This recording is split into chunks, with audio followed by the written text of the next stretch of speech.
శ్రీరాములైలో ఒక పాట ఉంది. నిజంగా ఆ పాటలో ఒక చరణం నాకు చాలా బాగా నచ్చింది.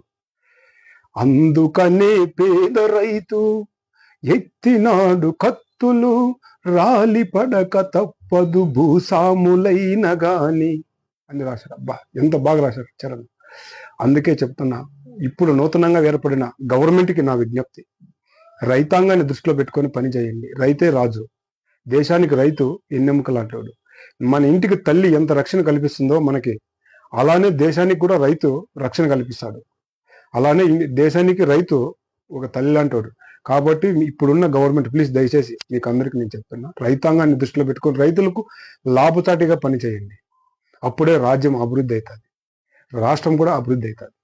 అందుకని ఇప్పుడున్న గవర్నమెంట్ నారా చంద్రబాబు నాయుడు గారికి, ఇప్పుడు శ్రీ పవన్ కళ్యాణ్ గారికి నా హృదయపూర్వక ధన్యవాదాలు తెలుపుతూ, మీరు ఖచ్చితంగా రైతాంగ